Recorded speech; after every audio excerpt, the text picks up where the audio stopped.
The Dodgers made a pretty big change to their postseason rotation. We're going to talk about it on Locked On Dodgers, a podcast that is available to you no matter what your zip code is. Let's get Locked On Dodgers.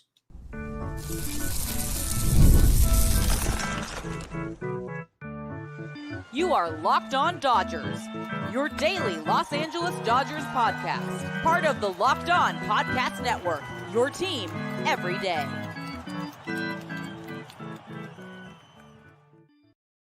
Hey, Dodger fans, this is Locked On Dodgers, part of the Locked On Podcast Network, your team every day. Thanks to our everydayers for making Locked On Dodgers your first listen every weekday morning, and thanks to those of you who are with us live here on Thursday evening. Remember, this show is free and available on all podcast platforms and on YouTube simply by searching for Locked On Dodgers, so please subscribe wherever you're watching or listening right now. If this is your first time with us, my name is Jeff Snyder. My co-host next to me, that's Vince Samperio. Vince and I are both lifelong Dodger fans, just like most of you. We've also both spent time covering the Dodgers in the press box and the locker room, so we bring you the smart fans' perspective on our boys in blue every weekday morning. This episode is brought to you by Booking.com. Booking.com? Booking.yeah. The right stay can make you a fan of any city, even your baseball rivals. Book today on Booking.com, the official accommodation partner of Major League Baseball. Get the Booking.com app today. And Vince, on Thursday, the only actual baseball news or things that really happened in baseball was the final National League Championship Series matchup was determined when the Mets ended up beating the Brewers in a stunning comeback in the ninth inning. Pete Alonso hit a 3-run homer off of Devin Williams to turn a 2-0 deficit into a 3-2 lead. Mets won 4-2. So the Mets upset the Brewers. They will take on the Phillies in the NLDS. As we know, in the NLDS matchup that we care more about, the Dodgers will take on the Padres. And in Dodgers news, I guess first, Vince, do you have any thoughts on that Brewers-Mets matchup? No, it was a good thing. I like the Mets because they're the only ones that have taken the wild card series to a third game both times they've been in it. So I appreciate that. One kind of random quirk. So I'm in a group chat with some former coworkers, and we talk about mostly baseball and stuff. We have a Tigers fan, a Guardians fan, a Dodgers fan, and a Mets fan. And I was like, wow, we should have put money that all four of our teams would have made the playoffs. And who knows how much that would have hit on, because pretty improbable to me. Yeah. Improbable even, 3 weeks ago? Yeah. That's kind of wild. Yeah, it was a fun game for sure. And it's fun sometimes to watch games that you don't really care about the outcome, to remember that baseball can be fun because the calendar says October, which means baseball for the Dodgers is going to be stressful. Even the games that end up being fun are going to be stressful on the way there. And the first one that is happening is on Saturday. I'm going to answer this one real quick. The question in the chat, are we doing a post-game show for Saturday? We will do a show Saturday evening, one way or the other. Probably won't be right after the game because Vince will be at the game. But also, I suspect that there will be a lot of live shows right after the game. And so, we believe in coexisting. So we might try to go a couple hours after the game when Vince has had a chance to get home, and we will talk about it. Hopefully have a Dodgers victory to talk about, and specifically a Yoshinobu Yamamoto victory, because the big news on Thursday, Vince, was that the Dodgers are flipping their rotation. They had previously hadn't set in stone, but had kind of hinted that it would probably be Jack Flaherty in game one, Yoshinobu Yamamoto in game two. And they said today that it will actually be the opposite. Yamamoto will go game one, Flaherty in game two. And the stated reason was so that in game five, Yamamoto would be on 5 days rest, Flaherty would be on 4 days rest, which means that literally everybody except for whoever pitches game four, probably, really maybe even those guys would probably be on throw days. It might be literally an all hands on deck game if it gets to game five, but definitely both Yamamoto and Flaherty would be available if necessary. They can play the matchups. They could, decide that day which one of them to start, all those things. I'm not upset about this change at all. How about you, Vince?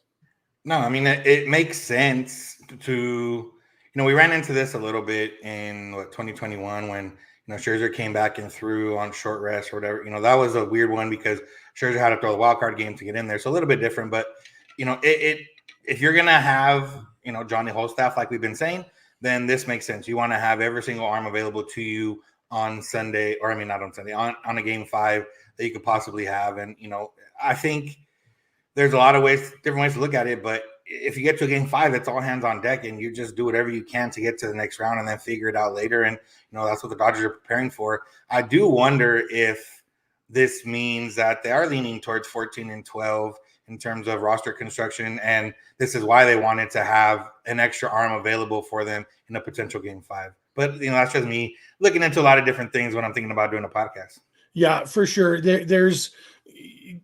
There's always so much you can read into anything. My first thought was, crap, I hope this doesn't mean, like when you talked about with Scherzer, that it was a health issue a little bit, in times when he had to get bumped. I was like, oh, I hope this isn't something with Flaherty. There's no indication at all that there's any health reason for this. It's literally just that Yamamoto needed an extra day of rest.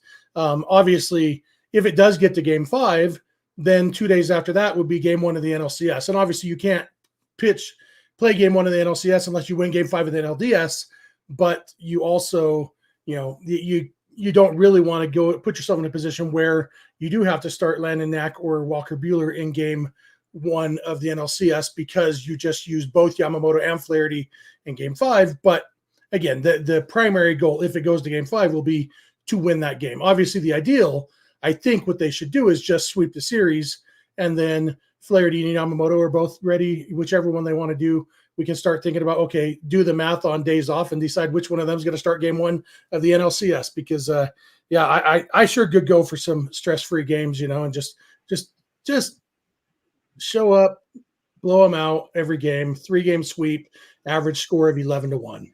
Yeah, ideal world. The other thought process I had, reading into beyond what everything is, maybe Yamamoto got hit by the Padres a couple of times this year. The Dodgers have gotten to Dylan Cease before and not so much against Yu Darvish in the past. So, maybe that I don't think so, but, I just like to turn the wheels in my head and get to thinking. But I do think it's as simple as we want to have every possible arm available to us if we get down to a game 5. And that makes the most sense. And realistically, Yamamoto is the best starter available on the Dodgers in terms of stuff and in terms of everything else. And, in a normal year, if he didn't get hurt, he would be going game 1 regardless. Well, maybe Glasnow, if Glasnow was hurt or wasn't hurt. But either way, like I think it's a good move. You're going to get one of those 2 guys in the first 2 games. And if you can guarantee both of them for the 5th game, then it makes more sense. And game 1 is the only game you can guarantee a rested bullpen.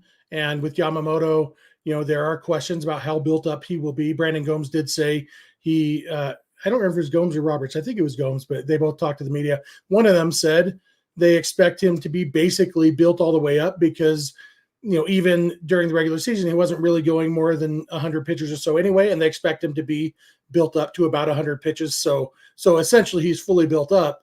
And so hopefully that would mean 6 or 7 innings, but there's always a chance if the command fails him or, whatever, if Yamamoto can only go 4 innings, game 1 is the one game for sure that you have a fully rested bullpen.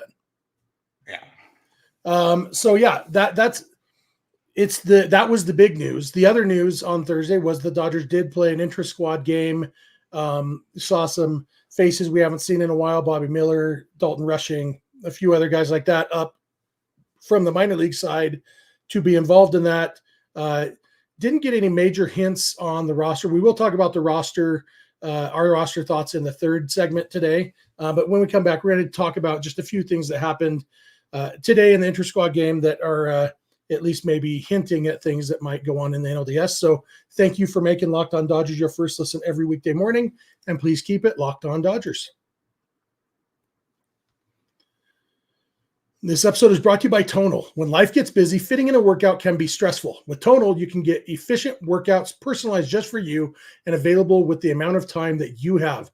Tonal is the world's smartest and most effective strength training system that helps get you stronger. Powered by AI, Tonal learns with every rep so it can deliver workouts personalized just for you. Tonal learns from your movement and provides suggested weight recommendations for every move with detailed progress reports.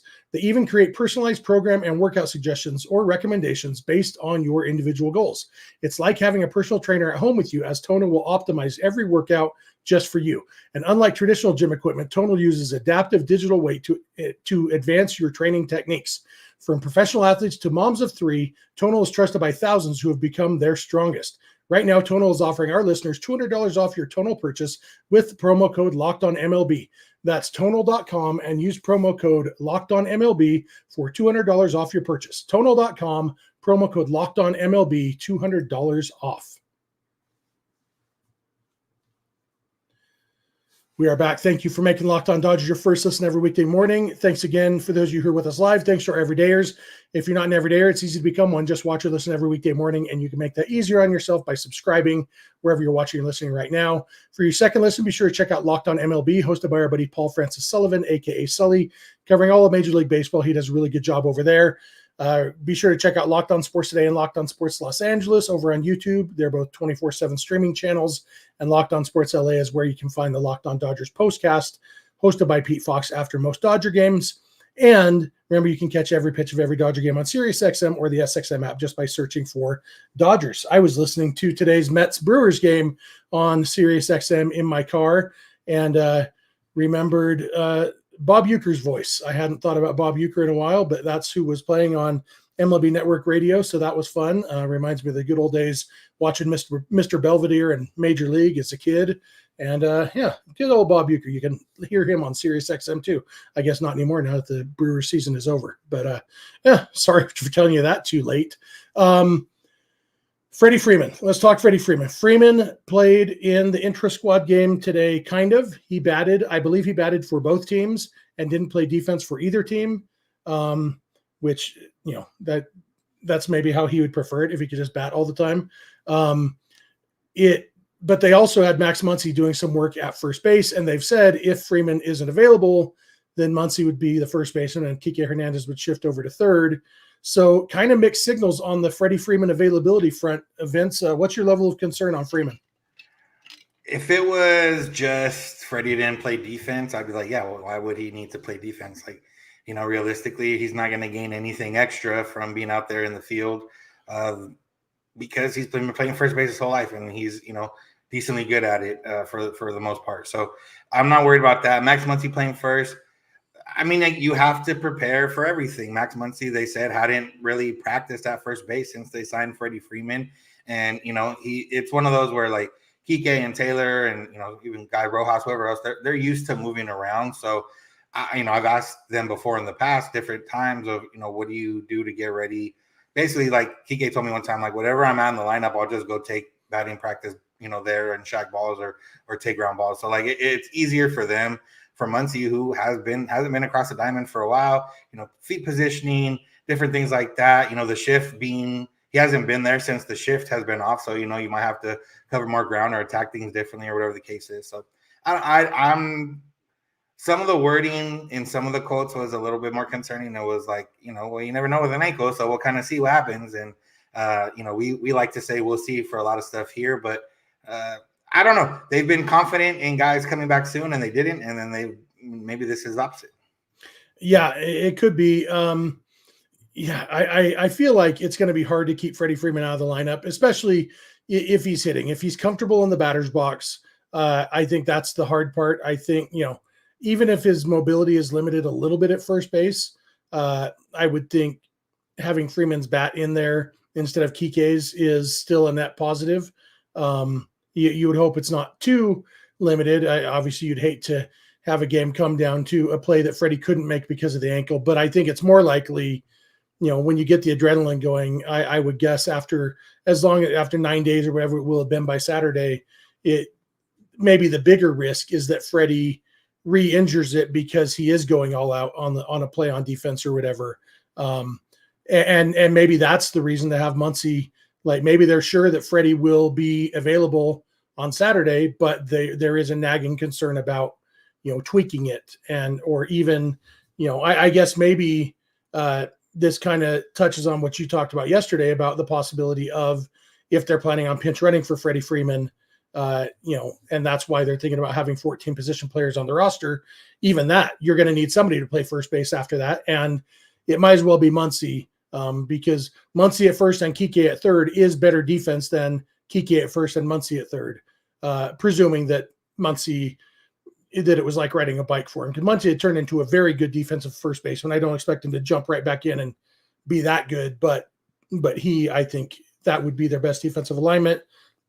And if they do, because it's not crazy to think there could be a situation in the 6th or 7th inning where Freddie gets on base and his run is important. And so they say, okay, well, we got to have Kiermaier or Taylor go run for him. And then, sorry, Freddie, you're out of the game. Hopefully we can get that run in. It's not crazy to think that. So it could be more than just it's the 9th inning. Let's get Freddie off his feet. There might actually be a few innings of the game, even if Freddie is doing okay. Yeah. And, hopefully if that does end up being the case, you get, 2018 or 2017 game 5 Kiké where, he just dominates and rolls all the way through. Yep. Other stuff from the intra-squad, Mookie didn't play, which was kind of interesting, although I think they're doing another one on Friday, right? Yeah. And so it might have just been that Mookie didn't need 2 games worth. That there's a lot of different ways that guys get ready to go. And if Mookie had already taken 400 swings in the cage, he probably doesn't need to take swings on the field 2 days in a row. We'll see. I assume he'll be in the game on Friday. Dalton Rushing was there along with several other guys. Really it was just because they needed bodies to play. When you have one team preparing for the playoffs, but you need to play a game, you need 2 teams worth of players. And so they brought up some other guys to be around playing this game. But just the fact that Dalton Rushing's in the stadium, of course, gets my mind thinking about, well, you know what, if they are going 14 position players, what if one of them was just a guy who they might want to send up? And, I think you and I both agree it's not likely that Dalton Rushing is going to make his major league debut in the postseason. But a boy can dream, It's happened before, and with guys a lot with different, what is it? Mondesi's son did it, but his was more for running purposes rather than hitting purposes. But hey, you know what? If something happens, or Austin Barnes breaks another toe, like, are they going to call it fiducia? Or are they going to give Dalton Rushing? Who knows? But there are different things to think about. But yeah, I mean, I think the other notable thing, and I was going to bring this up in the first part, but it kind of fits here too. Tony Gonsolin was one of the guys that pitched. If they have to go to a game 5 and everyone throws, Tony Gonsolin could be slated for a game 1 NLCS start. Yeah, that's true. Yeah, even if he's not on the NLDS roster, which he likely won't be, maybe he is starting the NLCS. And yeah, the Dodgers have a lot of options, and obviously we wish that Glasnow was healthy. We wish that Buehler was better. There's a lot of things we wish. Imagine if Glasnow was healthy and Buehler had come back to form, we would feel really, really good about this series. We'd still be stressed because the calendar would still say October. But, even with all the challenges that the Dodgers have faced, they've got a lot of different options and they still have the best offense in the playoffs. And, obviously the Padres have really good pitching, and in a battle between good pitching and good offense, one side has to win every at bat. And, hopefully the Dodgers can win enough of those at bats to win 3 games, because that's who knows how it's going to work out. But I'm already feeling it, Vince. Yeah, it's not nerves, it's anxiety right now. Not even anxiety has such a negative connotation now, but it's anxious is the proper word, because that makes you feel like, oh, I'm excited, I'm giddy, I'm whatever. Anxiety kind of takes a negative turn of, oh, I'm worried and concerned. But yeah, that's what it is. It sucks that we have to wait 2 more days, and it's always going to the last game on Saturday. So there's just a lot of buildup, a lot of anticipation. One note real quick on Flaherty, Andrew Friedman did say that the velocity dip his last few starts or whatever it was based on a mechanical thing. So more so than anything else. So we hope that's the case. I mean, he still did relatively well against the Padres, even with the velocity down a little bit. But, if he can ramp it back up with mechanical and 50,000 Dodger fans screaming, that would be pretty cool. Especially if it's a mechanical thing they've already identified and fixed. That's, that makes me feel really good that, I would love to see Flaherty coming in throwing 96 instead of 93, 94. That would be awesome. Yeah, there's a lot to be excited. And really it is mostly excitement. I love baseball. I love the Dodgers. I love the postseason. But there is kind of a little bit of, can this series already be over and we just know what happened?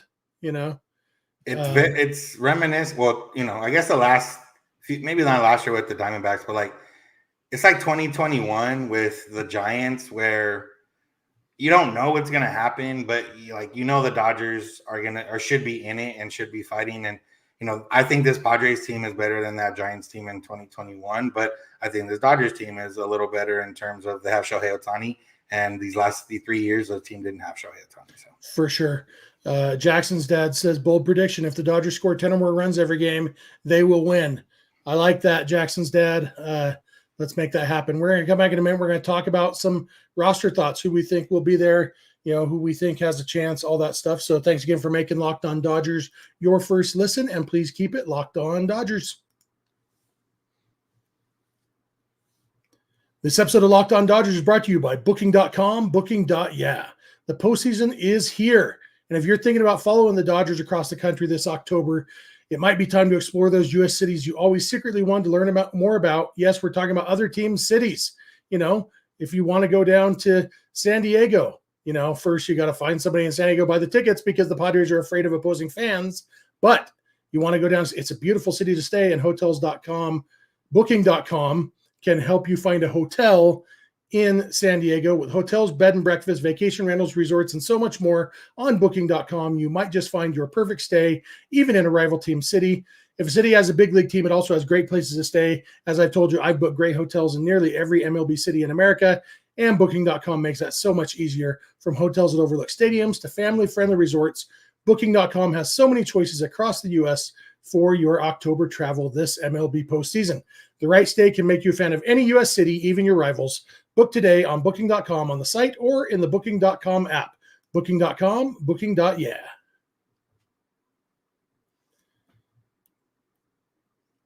We are back. Thanks again for making Locked On Dodgers your first listen every weekday morning. Thanks for being an everydayer. If you're not, just watch or listen every weekday morning. Check out Locked On Sports Today and Locked On Sports Los Angeles on YouTube. Catch every pitch of every Dodger game on SiriusXM. You can go beyond the podcast and become a Locked On Dodgers insider by going to joinsubtext.com/LockedOnDodgers. It's just a few bucks a month, free 14-day trial, and you can text directly with us, one-on-one conversations. It's a lot of fun, so check that out. And Vince, regardless of whether the Dodgers go with 12 or 13 pitchers, they're going to have some decisions to make. On the position player side, like right now, for the last game in Colorado, the Dodgers did have 15 position players because they called up James Outman and optioned Justin Robleski. And so they would technically have a decision to make if they go with 14 position players, although just leaving James Outman off is the obvious one there. Although if, I haven't heard any update on Kevin Kiermaier's finger. I assume if it was major league damage, we would have heard something. I assume he's available to at least pinch run and play a defense. James Outman could be a replacement in those regards. Not as good defensively, obviously, probably a little faster. But really, if they go 14 position players, there's not that many hard decisions on the position player side. And I think we've probably talked plenty, even if they go 13 position players, and talked about how it's down to either Chris Taylor or Kevin Kiermaier. I think you and I have probably talked plenty about that on past episodes. Don't really need to dig into that because really the more interesting questions are on the pitching side, Yeah, that's really where the questions come in because, you are going to have one less starter. You are going to have, a shorter series. It's one of those things where there's different guys that maybe have, different matchup. Matchups always play into it. Guys that can, in this type of series, like you can throw, Daniel Hudson probably a little bit lower than he was earlier in the year in terms of the totem pole, but like with all the days off that the Dodgers would have in this series, like it's a safe bet that he'd be in it for sure. Like when you get into a longer series, but where you don't have days off in between those three middle games, like, maybe a different decision comes up. But, I saw a question up here earlier about Henriquez, and I think that's obviously one of the guys that's on a bubble, not for sure on a roster. But I think the fact that they called him up, the fact that they used him, and kind of told us everything about like he's more. I wouldn't say he's going to be on it for sure, but I would be more surprised if he wasn't on it than if he was. Yeah, and I'm probably even a step beyond that. I feel like the plan is to have him on there. Barring injury, I think he's a lock for the roster. And just looking at at the roster, you can kind of go through and find 13 guys who are pretty obvious. So, and that's going down. I'm going to count out, you count as I name them, because I think this is 13. Anthony Bonda, Ryan Brazier, Walker Buehler, Jack Flaherty, Edgardo Henriquez, Daniel Hudson, Joe Kelly, Landon Knack, Michael Kopech, Evan Phillips, Blake Trinan, Alex Vesia, Yoshinobu Yamamoto. Is that 13? That's 13. That's 13. And that feels like the 13-man pitching staff if they go with 13. If they go with 12, well, then you start thinking, okay, are we doing I guess Henriquez or Joe Kelly or Daniel Hudson, maybe, one of those guys gets a week off. But I think that's why I still assume, for all this talk about we might go 14 position players, I assume they're not going to, because that's a pretty solid staff. And then, you could make a case like maybe if you wanted a longer reliever, because none of those guys is really a long reliever. And so maybe you think about Justin Robleski or Ben Kasperius instead of, the Joe Kelly type guy, if you want, somebody for long relief. But other than that, that's the injured list, unfortunately, has, like it usually does, made a lot of decisions for people, because you think about even just a week or two ago, Brusdar Graterol would have been one of the locks, which means somebody else is bumped. Brent Honeywell would have been in the conversation, even though I was on record saying I don't think he would have made it. So those guys, seems like there's one other one, but maybe not. But that's, the injured list kind of made some of these decisions for them. Yeah, and it seems easy. They probably have different things that they're thinking about, but it's pretty straightforward. Like, Honeywell is a guy that was perfect for the regular season, but realistically, maybe if he's your last guy on a pitching staff, you're all right. But the fact that the Dodgers have guys that are better than him in terms of stuff, is a good sign. Like, Honeywell was decent for the Dodgers, but the Dodgers have better than him. He might be more consistent in terms of he's not gonna, his floor is better than some of these guys, but the ceiling's a lot higher with some of these other people on the roster. So yeah, I think it makes sense for the most part. The Dodgers, the lefties, like, you're gonna have Banda, you're gonna have Vesia if you're really concerned, but I don't even think it'll come down to matchups like that, because Vesia pitched against Cronenworth in 2022, and that didn't turn out very well. So I think it's one of those where you're gonna go with best arms.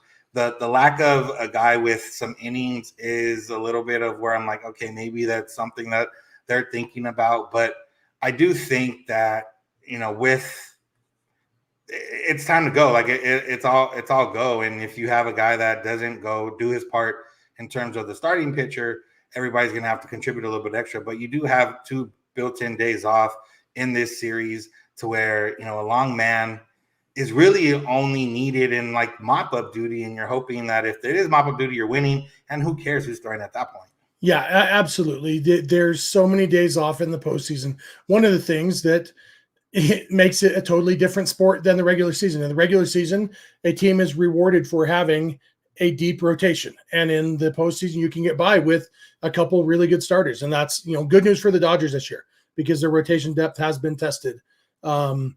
But yeah, Michelada Poppy says, I need Honeywell on this roster. To be clear, Brent Honeywell is not even eligible to be on the NLDS roster. He isn't eligible to come off the injured list until game 4 of the NLDS. And the only way to add him to the roster at that point would be if somebody else got hurt. So yeah, he absolutely won't be on the roster when they announce it on Saturday morning. That was another question I saw in here earlier, asking when the roster will be released. It will be the day of, sometime, Saturday morning, late morning, probably. We'll find out for sure the Dodgers 26-man roster for the NLDS. I guess I could probably, if it was high school debate team and I was assigned, make a case for Ben Kasperius over somebody else. I think I could probably do a pretty convincing argument, because Kasperius has the depth, the long relief of a Brent Honeywell, but also the strikeout stuff of a, name another guy, and doesn't appear to have the volatility of a Joe Kelly. I assume Joe Kelly will be on the roster. but I think that it would be pretty easy to make a case for Ben Kasperius over Joe Kelly. Yeah. So, I'm just thinking not a lot else. Like, we thought there might be some really, really major decisions to make on the roster. Like I said, before, guys got hurt, and even, maybe it was somebody who got transferred to Gavin Stone. We didn't know until last week for sure that Gavin Stone wasn't going to be on the roster. So that would have made it another hard decision. But, a lot of them have been made, and now it's all over but the play-in. This will be our last episode before the series starts. We won't have one. Friday night, Saturday morning, we won't have an episode. We will do one Saturday after the game. We'll go live here, and we'll make sure to give you guys plenty of notice on social media and in our Insiders Club and all of that. So and obviously if you subscribe and click the bell or whatever, you'll get notified. So that's the best way to do it. You got any other thoughts before we wrap up for the week, Vince? We had talked about the Padres restricting fans from outside of certain counties buying tickets. The theory is interesting to me in the sense of, well, first of all, your season ticket holders should be buying up most of the playoff tickets anyways. But also, like, if there are a lot of Dodger fans, it's either one, they live in all those counties that you're selling to, or two, your Padre fans or San Diegans are selling on the secondary market. So, like, it feels like a lose-lose proposition. Just let whatever happens happen. Yeah, the PR hit is not worth the tiny advantage you get. There will still be, the Dodger fans don't fill Petco Park every year because they travel down from LA. It's because there's a ton of Dodger fans in San Diego, and there's a ton of Dodger fans in Southern Orange County and all the different places that you're allowed to buy tickets. It's a silly thing. It's a lily-livered, as they used to say in the olden days. It's weak sauce, but whatever. I was a little bit disappointed that not as many people got my joke on Twitter. I said the Dodgers are restricting sales of tickets to areas where there are more Dodger fans than Padre fans. And I said, here's a link to the eligible California counties. And then I just posted a link to the Wikipedia page for all the counties in California. That was the joke. There are more Dodger fans than Padre fans everywhere you go. And so that's why everybody can buy tickets to the Dodger games, because you know what? We're not weak like that. So that'll do it for us for today, for this week. Next time we talk, the Dodgers will be either 1-0 or 0-1 in the NLDS. Hopefully 1-0. Hopefully a strong performance from Yamamoto, from the offense, all those things, and we can have a happy talk on Saturday night. But we will have a talk Saturday night one way or the other. Thank you all for making Locked On Dodgers your first listen. Be sure to subscribe wherever you're watching or listening so you can be an everydayer. Go beyond the podcast and become a Locked On Dodgers insider by going to joinsubtext.com/LockedOnDodgers. What else? Check out Locked On Sports Day and Locked On Sports Los Angeles on YouTube. You can follow us on Instagram, Twitter, and TikTok at Locked On Dodgers. Vince is on Twitter at VinceSince91. I'm on Twitter at Snydog, and both of our DMs are open there. You can also email us, lockedondodgers@gmail.com, or send us a voicemail or a text message to 323-863-LOCK5625. We are here every weekday morning, and we hope you'll be here with us. When you get in your car or sit on your couch, tell your smart device to play podcast Locked On Dodgers. And remember, you don't have to agree. You just have to listen. We'll talk to you Saturday night. Have a good one.